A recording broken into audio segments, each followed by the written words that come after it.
23 जनवरी 1978, Sacramento, California. दोपहर का वक्त था। 22 साल की टेरेसा वॉलिन उस दिन घर में अकेली थी। वो 3 महीने की गर्भवती थी और बस कूड़ा बाहर फेंकने की तैयारी कर रही थी। उसी वक्त एक आदमी चुपके से उस घर के दरवाजे के पास पहुंचा और दरवाजे का हैंडल घुमाता है। दरवाजा लॉक नहीं था और उसे लगा कि यह अंदर आने का सिग्नल है। अंदर घुसने से पहले उसने बाहर मेल बॉक्स में एक .22 कैलिबर की गोली डाल दी थी। शायद वो उसके प्लान का हिस्सा था। घर के अंदर जैसे ही टेरेसा की नजर उस घुसपैठिए पर पड़ी, वो डर के मारे वहीं जम गई और उनके हाथ से कचरे के बैग गिर गए। उस आदमी ने बिना एक पल गवाए पिस्तौल निकाली और गोली चला दी। पहली गोली टेरेसा के ऊपर उठे हाथ में लगी। गोली हाथ को चीरते हुए कोहनी के पास से निकली और गर्दन को छूती हुई निकल गई। दूसरी गोली उनके मुंह पर लगी, जिससे उनका जबड़ा टूट गया और वो फर्श पर गिर पड़ी। वो आदमी उनके ऊपर खड़ा होकर कुछ पल उन्हें देखता रहा, फिर आराम से घुटनों के बल बैठ गया और तीसरी गोली सीधे उनकी कनपटी में मार दी। कनपटी सिर के दोनों तरफ आंख और कान के बीच का हिस्सा होता है, लेकिन टेरेसा अब भी जिंदा थी।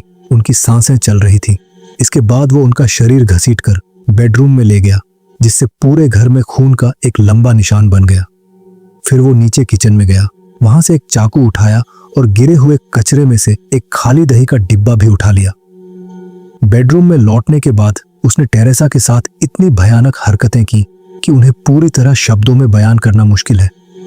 वो लगातार चाकू से उनके शरीर पर बार बार वार करता रहा। फिर उसने उनके शरीर को काटना शुरू किया। उसने उनका बायां निप्पल काट दिया, आंतें बाहर निकाल दी, पैंक्रियाज को बीच से काट दिया और एक किडनी भी निकाल ली। इसके बाद उसने इन अंगों को उनके शरीर के अंदर अलग अलग जगहों पर रख दिया।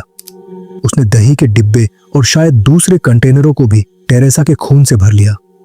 बाद में बेड के चारों ओर फर्श पर खून के गोल गोल निशान मिले, जिससे लगा कि वहां खून से भरे बर्तन रखे गए थे। इसके बाद वो बाथरूम में गया। वहां उसने अपने चेहरे और हाथों पर खून लगाया, उंगलियों से खून चाटा और किसी जानवर की तरह सीधे डिब्बे से खून पिया। उसकी दरिंदगी यहीं नहीं रुकी। इतना सब करने के बाद वो घर के बगीचे से कुत्ते की टट्टी उठाकर लाया और उसे टेरेसा के मुंह में ठूंस दिया। फिर वो वहां से आराम से निकल गया। उसने न तो ग्लव्स पहने थे और न ही कोई सबूत मिटाने की कोशिश की थी। खून से सना चाकू भी वो टेरेसा की लाश के पास ही छोड़ गया। उसी शाम करीब 6 बजे टेरेसा के हस्बैंड डेविड वॉलिन घर लौटे। पूरा घर अंधेरा था। उनका जर्मन शेफर्ड कुत्ता तो था, लेकिन पत्नी का कोई पता नहीं। म्यूजिक सिस्टम भी ऑन था। एक कचरे का बैग फर्श पर पड़ा था। डेविड को फौरन एहसास हो गया कि कुछ गड़बड़ है। उन्होंने कारपेट पर कुछ धब्बे देखे।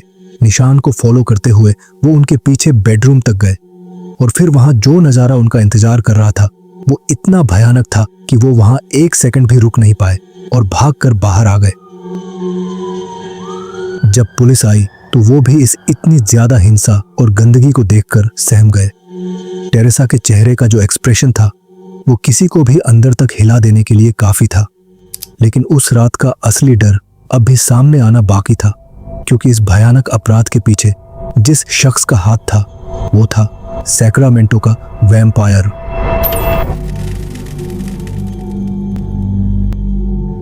नमस्कार, मैं हूं साइलो और आप देख रहे हैं Hindi crime expose. Richard Trenton Chase का जन्म 23 मई 1950 को कैलिफोर्निया के सैक्रामेंटो शहर में हुआ था। रिचर्ड अपनी छोटी बहन पामेला के साथ बड़ा हुआ। उसके माता पिता रिचर्ड सीनियर और बीट्रिस अक्सर आपस में बुरी तरह झगड़ते थे। घर का माहौल हमेशा तनाव और बेचैनी से भरा रहता था। उसके पिता बेहद सख्त थे और बच्चों को मारना पीटना उनके लिए कोई बड़ी बात नहीं थी। दूसरी तरफ उसकी मां बीट्रिस भी मानसिक समस्याओं से जूझ रही थी। हालांकि उस समय उनकी सही पहचान नहीं हो पाई थी। रिचर्ड के बचपन के दौरान उनकी कई बार मनोचिकित्सकों द्वारा जांच की गई। दिलचस्प बात यह है कि बीट्रिस को यकीन था कि उनका पति उन्हें जहर देने की कोशिश कर रहा है। बाद में रिचर्ड भी अपनी जिंदगी में बिल्कुल इसी तरह के पैरानॉइड दावे करने वाला था। हालांकि बचपन से ही रिचर्ड में मानसिक समस्याओं के संकेत दिखाई देने लगे थे, लेकिन उसके माता पिता ने कभी उसके लिए किसी तरह की मदद या इलाज लेने की कोशिश नहीं की। समय के साथ रिचर्ड और ज्यादा परेशान और दुखी रहने लगा। उसे आग लगाने की आदत थी। वो अक्सर बिस्तर गीला कर देता था और जानवरों के साथ बेहद बुरा व्यवहार करता था। जैसा कि आप में से कई लोग जानते होंगे, बचपन की ऐसी आदतें बाद में कई सीरियल किलर्स में देखी गई हैं। इन समस्याओं के बावजूद रिचर्ड के शुरुआती स्कूल के साल काफी हद तक नॉर्मल रहे। स्कूल में उसके दोस्त थे और वो अपने साथ पढ़ने वाले बच्चों के बीच पसंद भी किया जाता था। लेकिन जैसे जैसे रिचर्ड बड़ा होने लगा, उसकी हालत और खराब होती गई। रिचर्ड ने शराब पीना शुरू कर दिया और कुछ ही समय बाद LSD और मेथाम्फेटामिन जैसी ड्रग्स लेने लगा। धीरे धीरे उसका नशा बढ़ता गया और वो बुरी तरह ड्रग्स का आदी हो गया। हाई स्कूल के दौरान उसकी पहचान और दोस्ती का दायरा कम होने लगा। वो लोगों से कटकर रहने लगा, अपनी साफ सफाई पर ध्यान नहीं देता था और उसका व्यवहार भी दिन ब दिन ज्यादा अजीब होता जा रहा था। इसी समय उसे ड्रग्स रखने के मामले में कुछ समय के लिए गिरफ्तार भी किया गया। साथ ही उसकी पढ़ाई भी लगातार खराब होती जा रही थी। हालांकि इस दौरान उसकी एक लड़की के साथ रिलेशनशिप भी थी, लेकिन रिचर्ड इरेक्टाइल डिस्फंक्शन की समस्या से परेशान था। आखिरकार उनका रिश्ता टूट गया। इसके बाद उसने एक मनोचिकित्सक से सलाह ली। डॉक्टर का मानना था कि उसकी ये समस्या किसी मानसिक बीमारी या अंदर दबे गुस्से की वजह से हो सकती है, लेकिन इसके बाद रिचर्ड ने कोई और इलाज नहीं करवाया। 1968 में हाई स्कूल पूरा करने के बाद उसने अमेरिकन रिवर कॉलेज में दाखिला लिया, लेकिन कुछ समय बाद पढ़ाई बीच में ही छोड़ दी। इस दौरान वो कई रूममेट्स के साथ रहा, लेकिन कोई भी ज्यादा समय तक उसके साथ नहीं रह पाया। उसकी अजीब हरकतें, लोगों को परेशान करने वाली आदतें और ड्रग्स का ज्यादा इस्तेमाल लोगों को उससे दूर कर देता था। यही वजह थी कि उसे नौकरी भी ज्यादा समय तक नहीं मिल पाती थी। रिचर्ड की मानसिक हालत धीरे धीरे बिगड़ती जा रही थी, यहाँ तक कि उसके दोस्त भी उसे काफी अजीब समझते थे। मिसाल के तौर पर वो अपनी अलमारी को पूरी तरह लॉक करके रखता था, क्योंकि उसे यकीन था कि रात में लोग उसी के जरिए उसके कमरे में घुस आते हैं। उसके दिमाग में इस तरह के कई अजीब और बेबुनियाद ख्याल चलते रहते थे, लेकिन सबसे ज्यादा चिंता उसे अपनी सेहत की रहती थी। उसे हमेशा लगता था कि उसके शरीर के अंदर कुछ बहुत गलत हो रहा है। रिचर्ड के दिमाग में कई अजीब बातें चलती रहती थीं। उसे लगता था कि उसका दिल कभी भी धड़कना बंद कर सकता है और वो एक चलता फिरता मुर्दा बन चुका है, बिल्कुल किसी वैम्पायर की तरह। एक बार वो अस्पताल के इमरजेंसी रूम पहुंच गया और कहने लगा कि किसी ने उसकी पल्मोनरी आर्टरी चुरा ली है, इसीलिए उसके शरीर में खून का बहाव रुक गया है। कभी वो कहता था कि उसका पेट उल्टा हो गया है, कभी दावा करता कि उसका दिल धड़कना बंद कर चुका है, और कभी उसे लगता था कि उसकी हड्डियां सिर के पीछे से बाहर निकल रही हैं। इन बातों को सच मानकर वो अजीब अजीब काम भी करता था, जैसे पूरे संतरे को अपने माथे पर दबाकर रखता था, क्योंकि उसे लगता था कि उसका दिमाग सीधे उससे विटामिन सी ले लेगा। उसने अपना सिर भी मुंडवा लिया था, क्योंकि उसे यकीन था कि उसकी खोपड़ी की हड्डियां अपनी जगह बदल रही हैं और वो उन पर नजर रखना चाहता था। 1972 में उसके माता पिता का तलाक हो गया, जिसके बाद वो कभी अपनी माँ के पास रहता था तो कभी अपने पिता के साथ, लेकिन दोनों के साथ उसके झगड़े होते रहते थे। आखिरकार उसके पिता ने उसे घर से निकाल दिया और पड़ोसियों ने कई बार उसे घंटों तक घर के बाहर खड़े होकर बस घर को घूरते देखा। वहीं अपनी माँ के साथ रहते हुए वो उन पर खाने में जहर मिलाने का आरोप लगाता था। एक बार उसने अपनी माँ को इतना जोर से मारा कि वो जमीन पर गिर गई, जबकि वो उस पर पुलिस बुलाने की कोशिश कर रही थी। पुलिस ने कार्रवाई की पेशकश की, लेकिन उसकी माँ ने शिकायत दर्ज नहीं करवाई। बाद में एक पार्टी में एक लड़की के साथ गलत हरकत करने के बाद उसे गिरफ्तार किया गया। जब पुलिस उसे बाहर ले जा रही थी, तभी उसकी कमर से एक बंदूक नीचे गिर गई। हालांकि बाद में उसके पिता ने उसकी जमानत करवा दी। कभी कभी वो लॉस एंजलिस में रहने वाली अपनी दादी के घर भी जाता था, जहां वो पूरा दिन सोता रहता और पूरी रात अंधेरे में घूमता रहता था, क्योंकि उसे लगता था कि लोग खिड़कियों से घर में घुसने की कोशिश कर रहे हैं। दिसंबर 1973 में वो खुद अस्पताल पहुंचा और दावा करने लगा कि उसकी नसों में खून बहना बंद हो गया है और उसका खून पाउडर में बदल चुका है। 72 घंटे की निगरानी के बाद डॉक्टरों ने उसे पैरानॉइड स्किज़ोफ्रेनिया और ड्रग्स की वजह से हुई साइकोसिस से पीड़ित बताया। डॉक्टर चाहते थे कि उसका इलाज अस्पताल में जारी रहे, लेकिन उसकी मां बीट्रिस के दबाव के बाद उसे छोड़ दिया गया। बिना सही इलाज के उसकी मानसिक हालत और बिगड़ती गई। बाद में उसके पिता ने उसके लिए एक अलग अपार्टमेंट का इंतजाम कर दिया ताकि वो अकेले रह सके। लेकिन अकेले रहने के बाद जानवरों के साथ उसका बुरा व्यवहार और बढ़ गया। वो फार्म से खरगोश खरीद कर लाता, उनका पेट फाड़कर उनके अंग कच्चे खा जाता और कई बार उन अंगों और खून को ब्लेंडर में मिलाकर पी भी जाता था। उसे पूरा यकीन था कि ऐसा करने से उसका दिल सिकुड़कर गायब नहीं होगा, क्योंकि उसके दिमाग में यह बात बैठ चुकी थी कि उसके शरीर में खून की कमी है और खून पीना ही उसे जिंदा रख सकता है। जब उसके पिता रिचर्ड सीनियर उसके अपार्टमेंट में मिलने आते थे तो रिचर्ड उन्हें बताता था कि वहां घूम रहे जिंदा खरगोश उसके खाने के लिए हैं। हैरानी की बात यह थी कि उसके पिता ने इस बात पर ज्यादा सवाल नहीं किए और न ही ये जानने की कोशिश की कि आखिर वो खरगोशों के साथ क्या कर रहा था। 1975 में 25 साल की उम्र में रिचर्ड ने खुद को खरगोश का खून इंजेक्ट कर लिया। जैसा कि अंदाजा लगाया जा सकता है, इसके बाद वो बुरी तरह बीमार पड़ गया। लेकिन ये मानने के बजाय कि उसे खून में संक्रमण हो गया है, उसके दिमाग ने एक अलग ही कहानी बना ली। उसे यकीन था कि जिस खरगोश का खून उसने अपने शरीर में डाला था, उसने पहले बैटरी एसिड पी लिया होगा और इसी वजह से उसकी तबीयत खराब हुई है। इस घटना के बाद आखिरकार उसे एक मानसिक अस्पताल में भर्ती कराया गया ताकि वो खुद को या किसी और को नुकसान न पहुंचा सके। डॉक्टरों ने उसे कई एंटीसाइकोटिक दवाइयां दी, लेकिन उनसे कोई खास फर्क नहीं पड़ा। डॉक्टरों का मानना था कि सालों से किए गए भारी ड्रग्स इस्तेमाल ने उसकी हालत और ज्यादा बिगाड़ दी थी। 1976 में रिचर्ड अस्पताल से भाग निकलने में कामयाब हो गया और सीधा अपनी मां के घर पहुंच गया। हालांकि उसे जल्दी ही वापस पकड़कर अस्पताल लाया गया और बाद में बेवर्ली मैनर नाम की मानसिक संस्था में भेज दिया गया। यहीं पर उसे एक नया नाम मिला, ड्रैकुला। उसकी हरकतें इतनी अजीब और परेशान करने वाली थीं कि अस्पताल के लोग उसे इसी नाम से बुलाने लगे। वो अक्सर मरीजों और डॉक्टरों को बताता था कि कैसे वो खरगोशों को मारकर उनका खून पीता है। कम से कम एक बार उसे अस्पताल के बाहर होंठों पर खून लगे हुए भी पाया गया। बाद में नर्सों को उसकी खिड़की के बाहर 2 मरे हुए पक्षी मिले जिनकी गर्दन टूटी हुई थी। जांच से पता चला कि उनका खून भी रिचर्ड ने पी लिया था। इतना ही नहीं, वो स्टाफ से सिरिंज भी चुरा लेता था और उनका इस्तेमाल थेरेपी डॉग्स का खून निकालने के लिए करता था। अस्पताल के कर्मचारियों को लगने लगा था कि रिचर्ड शायद रेनफील्ड सिंड्रोम नाम की स्थिति से गुजर रहा है, जिसे क्लिनिकल वैम्परिज्म भी कहा जाता है। ये नाम सबसे पहले ब्रैम स्टोकर के 1897 के मशहूर उपन्यास ड्रैकुला के एक किरदार रेनफील्ड से जुड़ा था, लेकिन बाद में इसका इस्तेमाल उन लोगों के लिए किया जाने लगा जिन्हें खून पीने का असामान्य जुनून होता है। इतनी गंभीर हालत के बावजूद अस्पताल ने यह मान लिया कि रिचर्ड अब काफी बेहतर हो चुका है। उसे रिहा कर दिया गया और कहा गया कि अब वो खुद के लिए या दूसरों के लिए खतरा नहीं है। लेकिन जैसा कि हम जानते हैं, यह फैसला आगे चलकर बहुत बड़ी गलती साबित हुआ। अस्पताल के कई कर्मचारियों ने इस फैसले पर सवाल उठाए।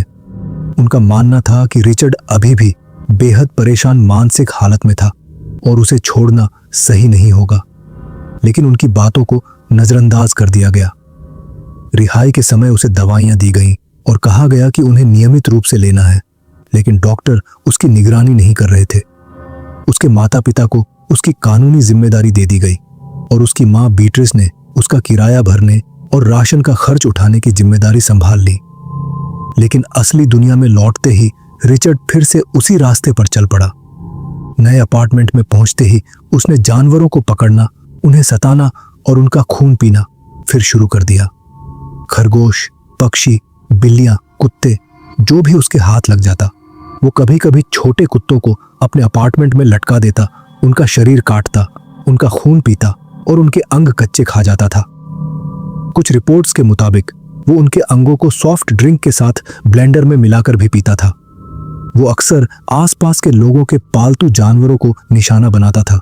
एक बार तो उसने एक परिवार को फोन करके डिटेल से बताया कि उसने उनके लापता कुत्ते के साथ क्या किया था। इस बीच जब कोई डॉक्टर उसकी निगरानी नहीं कर रहा था, उसकी मां बीट्रिस ने एक और चौंकाने वाला फैसला लिया। उन्होंने तय कर लिया कि रिचर्ड को अब दवाइयों की जरूरत नहीं है और धीरे धीरे उसकी दवाइयां बंद करवानी शुरू कर दी। 1977 तक आते आते रिचर्ड पर उसके माता पिता की कानूनी निगरानी का समय पूरा हो गया था। आमतौर पर उसके माता पिता हर साल इसे रिन्यू करवा देते थे, लेकिन इस बार उन्होंने ऐसा नहीं किया। इसका मतलब था कि अब रिचर्ड के पास पहले से ज्यादा आजादी थी और उस पर नजर रखने वाला भी लगभग कोई नहीं था। एक दिन बीट्रिस ने अपने घर के बाहर तेज आवाज सुनी। जब उन्होंने दरवाजा खोला तो देखा कि रिचर्ड हाथ में एक मरी हुई बिल्ली पकड़े खड़ा है। फिर उसने बिल्ली को जमीन पर फेंका, उसका शरीर फाड़ दिया और उसका खून अपने चेहरे और गर्दन पर मलने लगा। हैरानी की बात यह है कि इसके बाद भी बीट्रिस ने इस घटना की सूचना पुलिस को नहीं दी। उसी साल 3 अगस्त को नेवादा के पिरामिड लेक के पास पुलिस को रिचर्ड की गाड़ी रेत में फंसी हुई मिली। गाड़ी के अंदर 2 राइफलें, कुछ कपड़े, खून के निशान, एक सफेद प्लास्टिक की बाल्टी जिसमें खून भरा हुआ था और एक लीवर मिला जिसकी पहचान उस समय नहीं हो पाई थी। गाड़ी के मालिक की तलाश करते करते पुलिस को आखिरकार रिचर्ड मिला। वो पूरी तरह नग्न था और उसके शरीर पर खून लगा हुआ था। पुलिस को देखते ही उसने भागने की कोशिश की, लेकिन उसे पकड़ लिया गया। शुरुआत में पुलिस को शक था कि शायद उसका किसी हत्या से संबंध हो सकता है। रिचर्ड ने दावा किया कि उसके शरीर और बाल्टी में जो खून है वो उसी का है। बाद में जांच में पता चला कि मिला हुआ लीवर एक गाय का था। कुछ लोगों ने पुलिस को बताया कि उन्होंने रिचर्ड को वहां एक कुत्ते के साथ देखा था, लेकिन रिचर्ड ने कहा कि उसे किसी कुत्ते के बारे में कुछ नहीं पता। उसके खिलाफ कोई मामला दर्ज नहीं हुआ, इसलिए पुलिस ने उसे छोड़ दिया। बाद में पता चला कि राज्य से बाहर की इस यात्रा की योजना बनाने और उसका खर्च उठाने में उसकी मां बीट्रिस ने भी मदद की थी। अपनी मानसिक बीमारी का इतिहास छिपाकर रिचर्ड ने एक .22 कैलिबर पिस्तौल भी खरीद ली।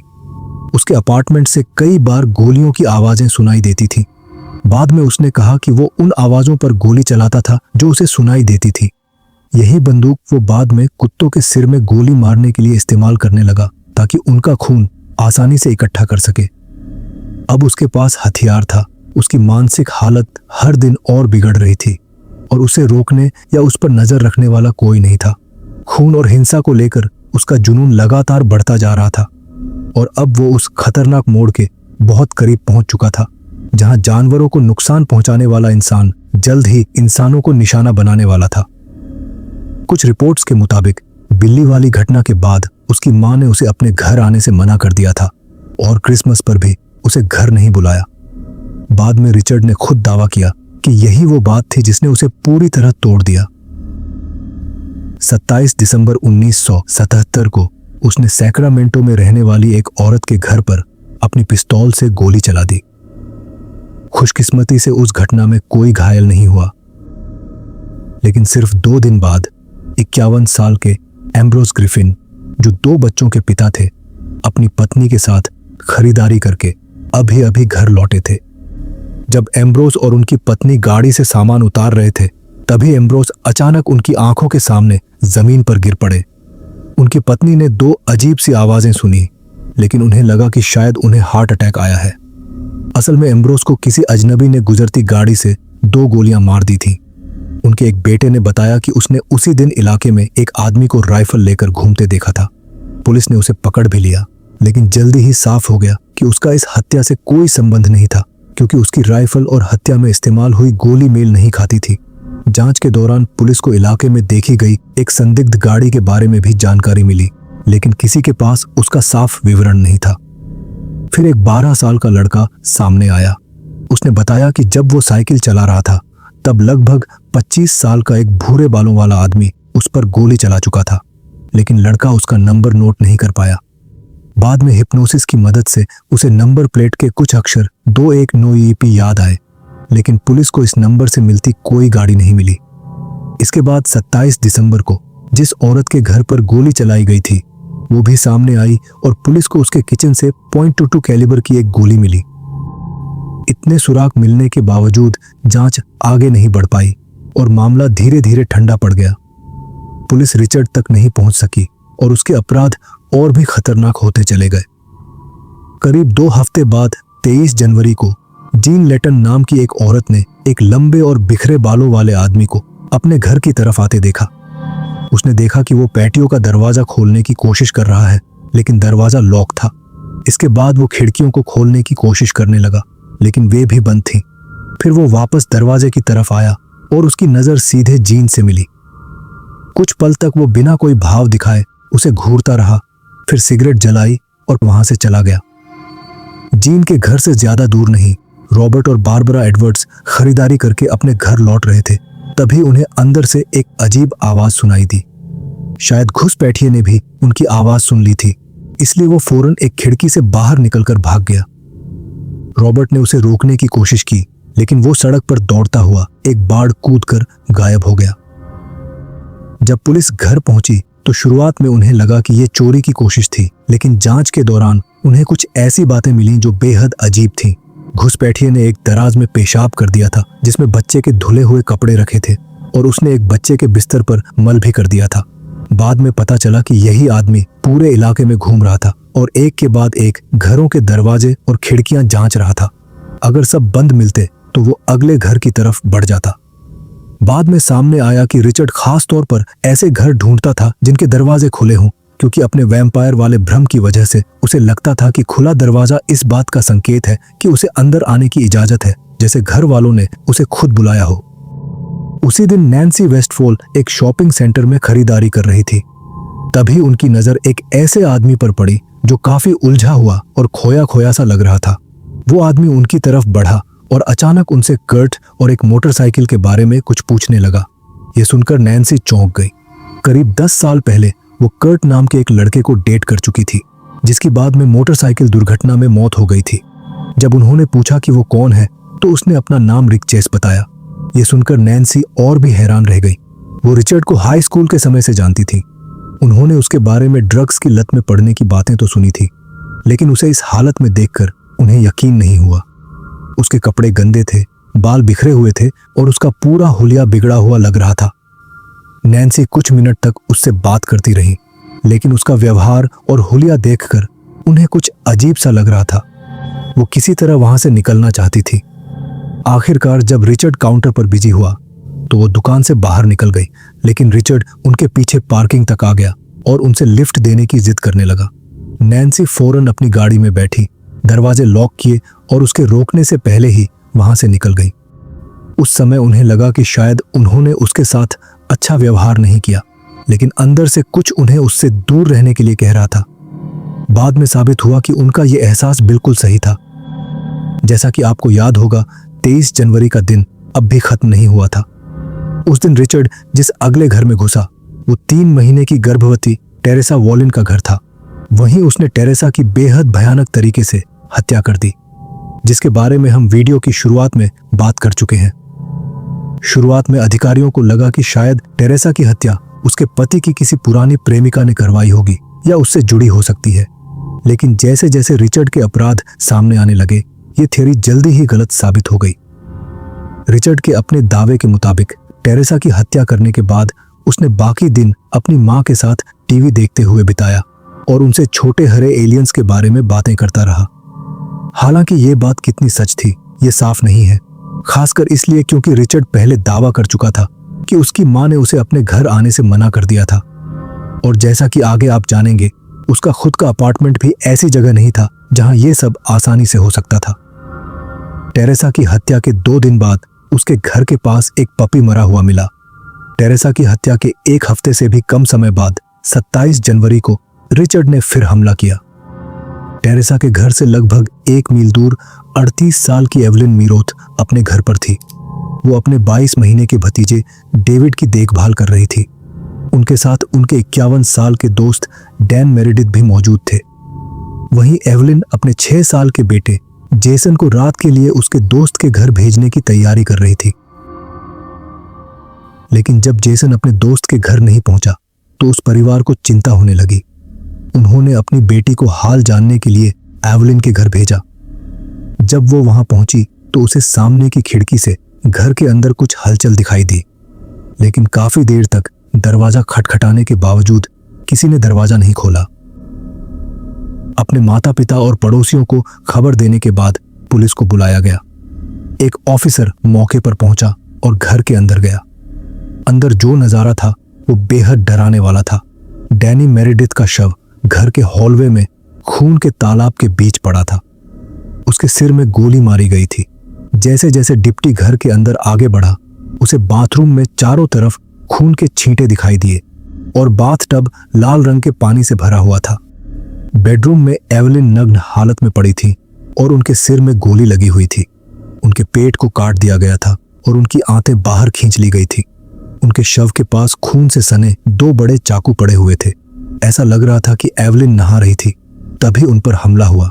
उन्हें घसीटकर बिस्तर तक लाया गया था, जहां उनके साथ हमला किया गया और कई बार चाकू मारा गया।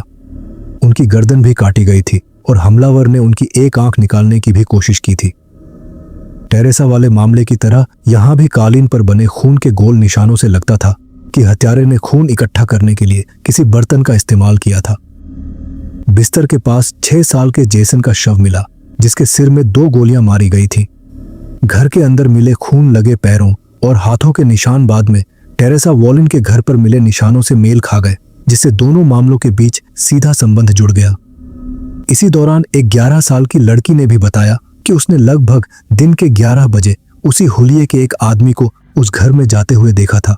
पुलिस को यह भी पता चला कि डैन की लाल स्टेशन वैगन गाड़ी, जो उसी दिन घर के बाहर खड़ी थी, गायब थी और माना गया कि हत्यारा उसे लेकर भागा था। लेकिन इससे भी ज्यादा परेशान करने वाली बात अब भी बाकी थी। कैरन फरेरा अपने छोटे बेटे डेविड को ढूंढते हुए वहां पहुंची, जिसे उन्होंने एवलिन की देखरेख में छोड़ा था। पुलिस को घर में कोई बच्चा नहीं मिला, लेकिन बच्चे के पालने के तकिए में गोली का एक छेद मिला और उसके आसपास काफी मात्रा में खून था। इस हिस्से की पूरी जानकारी मैं यहां विस्तार से नहीं बताऊंगा, लेकिन इतना कहना काफी है कि रिचर्ड ने डेविड के साथ भी बेहद भयानक काम किए थे। दरवाजे पर हुई दस्तक ने उसे बीच में रोक दिया था, इसलिए वो डेविड के शव को अपने साथ ले गया और घर पहुंचकर वही हरकतें जारी रखी जैसी वो पहले पिल्लों और दूसरे जानवरों के साथ करता आया था। बाद में लाल स्टेशन वैगन गाड़ी पास ही लावारिस हालत में मिली। चाबी अब भी इग्निशन में लगी हुई थी। उस समय किसी को नहीं पता था कि वो गाड़ी रिचर्ड के वॉट एवेन्यू कॉम्प्लेक्स वाले अपार्टमेंट से केवल करीब 100 गज की दूरी पर खड़ी थी। इलाके में पूछताछ के दौरान जासूसों को कुछ गवाह मिले, जिन्होंने एक आदमी को लाल स्टेशन वैगन चलाते देखा था। ज्यादातर गवाह संदिग्ध के बारे में ज्यादा साफ जानकारी नहीं दे पाए, लेकिन एक औरत ने उसका काफी अच्छा हुलिया बताया। जब पुलिस ने संदिग्ध का स्केच जारी किया, जिसमें एक बिखरे बालों वाला आदमी नारंगी रंग की जैकेट पहने दिखाया गया था, तब नैन्सी को पूरा यकीन हो गया कि पुलिस जिस आदमी को ढूंढ रही है वो और कोई नहीं बल्कि रिचर्ड चेस ही था।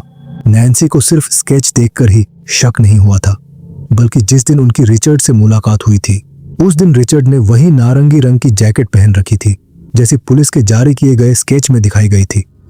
उसके अजीब व्यवहार को याद करते हुए नैन्सी को लगने लगा कि यह सब सिर्फ एक इत्तेफाक नहीं हो सकता।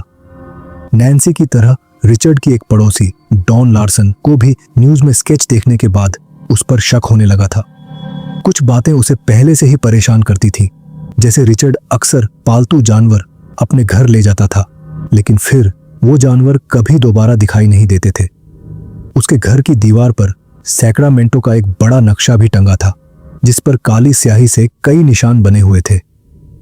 हत्याओं के आसपास के दिनों में डॉन का भी उससे एक अजीब सामना हुआ था। रिचर्ड ने उससे एक सिगरेट मांगी थी, लेकिन सिगरेट मिलने के बाद उसने डॉन को तब तक पकड़े रखा जब तक उसने पूरा पैकेट उसे नहीं दे दिया। फिर भी डॉन पुलिस के पास नहीं गई, क्योंकि उसे डर था कि अगर उसका शक गलत निकला तो वो अपने अजीब व्यवहार वाले पड़ोसी को दुश्मन बना लेगी। लेकिन नैन्सी ने पुलिस को सारी जानकारी दे दी। इसके बाद जासूस रॉबर्ट्स, आयरी और बेकर ने रिचर्ड चेस की बैकग्राउंड जांच शुरू की। जांच में मानसिक बीमारी का लंबा इतिहास, गैरकानूनी हथियार रखने का मामला, ड्रग्स से जुड़े अपराध और नेवादा में हुई उसकी गिरफ्तारी जैसी कई चिंताजनक बातें सामने आईं। जब उन्होंने उसका पता देखा तो पता चला कि वो वॉट एवेन्यू पर घटना स्थलों से ज्यादा दूर नहीं रहता था। इसके बाद उन्होंने फैसला किया कि अब समय आ गया है कि रिचर्ड चेस के अपार्टमेंट की जांच की जाए। डिटेक्टिव आयरी ने बाद में कहा था कि उनके मन में पहले से ही एक बात चल रही थी, अगर अपार्टमेंट के अंदर वो बच्चा मिल जाता तो वो रिचर्ड चेस को वहीं मार देते। उन्होंने माना कि पुलिस अधिकारियों को ऐसे विचार नहीं रखने चाहिए, लेकिन रिचर्ड जैसा इंसान उन्होंने पहले कभी नहीं देखा था। जब जासूस उसके अपार्टमेंट कॉम्प्लेक्स पहुंचे तो मैनेजर ने बताया कि उसका किराया उसकी मां बीट्रिस भरती थी और वो अक्सर कहती थी कि रिचर्ड का अजीब व्यवहार सिर्फ ड्रग्स की वजह से है। उसने ये भी बताया कि रिचर्ड अपनी मां को भी अपार्टमेंट के अंदर नहीं आने देता था। जब तीनों जासूसों ने उसके दरवाजे पर दस्तक दी तो रिचर्ड ने कोई जवाब नहीं दिया। कई कोशिशों के बाद उन्होंने ऐसा दिखाया जैसे वे वहां से चले गए हों और छिपकर इंतजार करने लगे। कुछ देर बाद रिचर्ड हाथ में एक डिब्बा लेकर बाहर निकला और अपनी गाड़ी की तरफ बढ़ने लगा। तभी जासूसों ने उसे पकड़ने की कोशिश की। उन्होंने देखा कि उसने नारंगी रंग की वही जैकेट पहन रखा था और उसके जूतों पर भी खून लगा हुआ था। पुलिस को देखते ही वो भागने लगा। एक पल के लिए डिटेक्टिव आयरी के मन में उसे गोली मारने का विचार आया, लेकिन उन्होंने खुद को रोक लिया। थोड़ी देर पीछा करने के बाद पुलिस ने उसे पकड़ लिया और डिटेक्टिव बेकर ने उसे काबू करके गिरफ्तार कर लिया। तलाशी में उसके पास से खून लगी .22 कैलिबर पिस्तौल, लेटेक्स के दस्ताने और डैन मेरेडिथ का बटुआ मिला। उसके हाथ में जो डिब्बा था उसमें खून से सने कागज और कपड़े भरे हुए थे। गिरफ्तारी के बाद भी रिचर्ड कोई सहयोग नहीं कर रहा था। उसका कहना था कि उसने सिर्फ कुत्तों को मारा है और उसे फंसाया जा रहा है। वो दावा करता रहा कि लोग उसके अपार्टमेंट में आते जाते रहते हैं और वही इन अपराधों के जिम्मेदार हैं। रिचर्ड के पकड़े जाने के बाद जासूसों और FBI एजेंट्स ने उसके अपार्टमेंट की तलाशी शुरू की। उन्हें अब भी उम्मीद थी कि शायद लापता बच्चा वहां मिल जाए, लेकिन अंदर का नजारा देखकर सभी सन्न रह गए। पूरे अपार्टमेंट में सड़न की तेज बदबू फैली हुई थी। बर्तन, फर्नीचर, दीवारें और वॉलपेपर तक खून के धब्बों से भरे हुए थे। किचन में हड्डियों के छोटे छोटे टुकड़े मिले। फ्रिज के अंदर फॉइल में लिपटे जानवरों के शरीर के हिस्से रखे थे और कुछ डिब्बों में इंसानी शरीर के हिस्से भी मिले, जिनमें अंग और दिमाग के टिश्यू शामिल थे। वहां रखा एक इलेक्ट्रिक ब्लेंडर गंदे धब्बों से भरा हुआ था और उससे बहुत बुरी बदबू आ रही थी। जांच में पता चला कि उस पर जमा हुआ खून और सड़ चुके अंगों के अवशेष लगे हुए थे। अपार्टमेंट में पालतू जानवरों के 3 कॉलर भी मिले, लेकिन कोई जानवर नहीं मिला। एक मेज पर इंसानी अंगों की तस्वीरों वाली साइंस की किताब रखी थी और उसके साथ एक अखबार पड़ा था जिसमें बिक्री के लिए दिए गए कुत्तों के विज्ञापनों पर गोल निशान बनाए गए थे। दीवार पर टंगे कैलेंडर में वॉलिन और मिरोथ परिवार की हत्याओं की तारीखों पर अंग्रेजी में टुडे लिखा हुआ था। लेकिन सबसे डराने वाली बात यह थी कि ऐसी ही 44 और तारीखों पर भी वही शब्द लिखा था, जबकि वो दिन अब भी आए ही नहीं थे। इसके बाद पुलिस ने रिचर्ड के शरीर, कपड़ों और अपार्टमेंट से मिले सबूत इकट्ठा किए और उनकी तुलना अपराध स्थलों से मिले नमूनों से की। जब डॉक्टरों ने उसका खून लेने की कोशिश की तो रिचर्ड बेहद बेचैन और आक्रामक हो गया, यहां तक कि उसका खून लेने के लिए उसे पकड़कर काबू में करना पड़ा। रिचर्ड की गिरफ्तारी के समय पुलिस को उसके खून खोने के डर के बारे में कोई जानकारी नहीं थी। जब फेरिस सलामी को उसका वकील बनाया गया तो उसने फौरन रिचर्ड को उन डिटेक्टिव्स से अलग कर दिया जो लगातार उससे जुर्म कबूल करवाने की कोशिश कर रहे थे। दूसरी तरफ जब पुलिस उसकी मां बीट्रिस के घर पहुंची तो उसका रवैया काफी ठंडा और सहयोग न करने वाला था। बढ़ते सबूतों के बावजूद वो बार बार यही कहती रही कि कोई भी चीज ये साबित नहीं करती कि उसका बेटा ही इन हत्याओं के पीछे है। हिरासत के दौरान एक कैदी ने दावा किया कि रिचर्ड ने उससे कहा था कि वो अपने शिकारों का खून इसलिए पीता था क्योंकि उसे लगता था कि जिंदा रहने के लिए उसे ताजा खून चाहिए। उसके मुताबिक अब वो जानवरों का शिकार करके अपनी ये जरूरत पूरी करते करते थक चुका था। उधर लापता बच्चे डेविड का शव आखिरकार 24 मार्च को मिला। एक चर्च के कर्मचारी को एक डिब्बे में उसका शव मिला। जब अधिकारी वहां पहुंचे तो कपड़ों से उसकी पहचान डेविड के रूप में हुई, लेकिन उसके साथ जो किया गया था वो बेहद भयानक था। उसी जगह से डैन मेरेडिथ की लाल स्टेशन वैगन की चाबियां भी मिली। केस के मुख्य सरकारी पक्ष के वकील ने रिचर्ड के लिए मौत की सजा की मांग की। वहीं रिचर्ड ने खुद को कुछ समय के लिए पागलपन का हवाला देते हुए निर्दोष बताया। उसने ये भी कहा कि उसकी बताई गई चोरी हुई पल्मोनरी आर्टरी की जांच के लिए एक हार्ट स्पेशलिस्ट उसका चेक करे। उसका कहना था कि मानसिक और शारीरिक परेशानियों के बावजूद वो अंदर से एक अच्छा इंसान है। मामले की बहुत ज्यादा पब्लिसिटी होने की वजह से ट्रायल को 190 किलोमीटर दूर सांता क्लारा काउंटी में शिफ्ट कर दिया गया। कई मनोचिकित्सकों ने रिचर्ड की जांच की। कुछ डॉक्टर का मानना था कि उसकी दिमागी हालत बिल्कुल ठीक है और उसे पता था कि उसने जो किया वो गलत था। एक डॉक्टर से उसने कहा कि उसे डर था कि उसके शिकार मरने के बाद वापस ना आ जाए, लेकिन डॉक्टर को ऐसा कोई इशारा नहीं मिला कि उसे किसी मजबूरी में हत्या करनी पड़ी थी। इसके बजाय उसे लगता था कि खून पीने से उसे किसी तरह का इलाज जैसा फायदा मिलेगा। कुछ मनोचिकित्सक उसके स्किज़ोफ्रेनिया से बीमार होने की बात से भी सहमत नहीं थे और वो उसे एंटी सोशल पर्सनैलिटी डिसऑर्डर से पीड़ित मानते थे। 2 जनवरी 1979 को रिचर्ड पर 6 हत्याओं के आरोप में मुकदमा शुरू हुआ। सरकारी पक्ष के वकील ने कहा कि उसने कई काम पहले से योजना बनाकर किए थे, जैसे हत्या के समय रबर के दस्ताने साथ ले जाना। यह दिखाता था कि वो पहले से तैयारी करके गया था। अदालत में 250 सबूत पेश किए गए, जिनमें उसकी .22 कैलिबर पिस्तौल और डैन मेरेडिथ का वॉलेट भी शामिल था, जो गिरफ्तारी के समय उसके पास मिला था। डेविड वॉलेन ट्रायल के पहले गवाह बने। उन्होंने उस रात का भयानक मंजर बताया जब वो घर लौटे थे। अगले 4 महीनों तक चले ट्रायल में करीब 100 गवाहों ने ऐसे ही परेशान कर देने वाले बयान दिए। रिचर्ड ने भी गवाही दी। माना जाता है कि उसने ऐसा अपने पागलपन वाले बचाव को मजबूत करने के लिए किया। उस समय वो बहुत कमजोर और बीमार दिख रहा था। उसका वजन लगभग 48 किलो रह गया था। उसने कहा कि टेरेसा की हत्या के समय वो आधी बेहोशी जैसी हालत में था। वो अपने शिकारों के बारे में कम और अपनी जिंदगी की परेशानियों के बारे में ज्यादा बात करता रहा। उसने माना कि उसने टेरेसा का खून पिया था, लेकिन दूसरी हत्याओं को याद न होने की बात कही। हालांकि उसने ये भी कबूल किया कि उसे याद है कि उसने बच्चे डेविड को गोली मारी थी, उसका सिर अलग किया था और एक बाल्टी में उसका खून निकाला था। उसने कहा कि उसने डेविड को कोई और समझ लिया था, लेकिन उसका मतलब क्या था ये उसने कभी साफ नहीं किया। डेविड के अवशेष खाने की वजह पूछी गई तो उसका बस इतना कहना था कि उसे भूख लगी थी। रिचर्ड के मुताबिक उसकी समस्याओं की शुरुआत जवान उम्र में रिश्तों और सेक्स से जुड़ी दिक्कतों से हुई थी और उसका दावा था कि उसे अपने की पर पछतावा था। मौत की सजा से बचने के लिए उसके वकीलों ने कोशिश की कि उसे 1st डिग्री मर्डर की जगह 2nd डिग्री मर्डर का दोषी माना जाए, ताकि उसे फांसी के बजाय उम्र कैद मिले। बचाव पक्ष का कहना था कि उसके काम उसकी मानसिक बीमारी से प्रभावित थे और उसने पहले से कोई योजना नहीं बनाई थी। वहीं उसके वकील सलोमी ने कहा कि अपने पूरे करियर में उसने रिचर्ड जैसा मानसिक रूप से परेशान इंसान कभी नहीं देखा और ये मामला सिर्फ हत्या का नहीं बल्कि बेहद गंभीर मानसिक बीमारी का भी था। 8 मई 1979 को जूरी ने सिर्फ 5 घंटे विचार करने के बाद उसे 1st डिग्री मर्डर के सभी 6 आरोपों में दोषी ठहरा दिया। इसके बाद उसकी मानसिक हालत को लेकर हुए फैसले में भी जूरी ने 1 घंटे से कम समय में तय कर दिया कि कानूनी तौर पर वो पूरी तरह होश में था और अपने कामों की जिम्मेदारी समझता था। फिर करीब 4 घंटे की और चर्चा के बाद उसे सैन क्वेंटिन जेल की गैस चैम्बर में मौत की सजा सुनाई गई। 26 दिसंबर 1980 को रिचर्ड की हत्या की शुरुआत हुए लगभग 3 साल पूरे होने वाले थे। उस दिन एक गार्ड उसे देखने उसकी कोठरी में पहुंचा।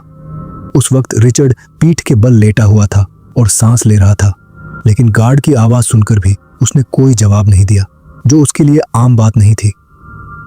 करीब 11 पर गार्ड दोबारा उसकी कोठरी में गया। इस बार रिचर्ड पेट के बल पड़ा था। उसके पैर बिस्तर से नीचे लटक रहे थे और हाथ तकिए की तरफ फैले हुए थे। गार्ड ने उसे कई बार आवाज दी, लेकिन कोई जवाब नहीं मिला। जब वो अंदर गया तो उसने देखा कि सैक्रामेंटो का वैम्पायर रिचर्ड चेस मर चुका था। कोठरी की तलाशी के दौरान एक समझ में न आने वाला सुसाइड नोट मिला, जिसमें गोलियों का जिक्र था। रिचर्ड को अपने भ्रम और डिप्रेशन को कंट्रोल में रखने के लिए दवाइयां दी जाती थी। उसे हर दिन 3 गोलियां मिलती थीं, लेकिन बाद में पता चला कि वो उन्हें खा नहीं रहा था, बल्कि छिपाकर जमा कर रहा था। जांच में सामने आया कि उसने एक साथ इतनी गोलियां खा ली थीं, जो तय की गई मात्रा से करीब 40 गुना ज्यादा थी। आखिरकार उसकी मौत की वजह दवाइयों की ओवरडोज बताई गई। पूरी जिंदगी अपने दिल को लेकर डर में जीने वाले रिचर्ड का दिल मौत के बाद पूरी तरह नॉर्मल और अच्छी हालत में पाया गया। उसकी मौत के बाद जेल के मनोचिकित्सक ने कहा कि रिचर्ड जिस दिन जेल आया था उसी दिन से मानसिक रूप से बुरी हालत में था, लेकिन उसके खून को लेकर उसके जुनून के पीछे कोई असली शारीरिक समस्या थी या नहीं, इसकी कभी ठीक से जांच नहीं की गई। रिचर्ड की पूरी जिंदगी में कई बार ऐसे मौके आए जब उसे रोका जा सकता था। कानून और मेडिकल फील्ड के कई लोगों ने उसकी मानसिक समस्याओं और खतरनाक व्यवहार को पहचाना भी था, लेकिन उसकी हालत की गंभीरता को कभी सही तरह से नहीं लिया गया और उसे जरूरी मदद नहीं मिली। अगर समय रहते सख्त कदम उठाए जाते और उसे सही इलाज मिलता तो शायद वो इस हद तक नहीं पहुंचता और उसके कुछ या शायद सभी शिकार बच सकते थे। रिचर्ड के कुछ अपराध इतने डरावने और परेशान करने वाले थे कि ये मेरे सामने आए सबसे भयानक मामलों में से एक है। इस कहानी को सुनाने के लिए भी कई बातें छोड़नी पड़ी। सबसे दुख की बात यह है कि रिचर्ड की मानसिक हालत काफी पहले से बिगड़ रही थी और उसे समय रहते रोका जा सकता था, लेकिन ऐसा कभी हो नहीं पाया। तो आज की कहानी बस यहीं तक। मैं फिर आऊंगा एक नई कहानी लेकर। तब तक के लिए अपना ख्याल रखें। नमस्कार।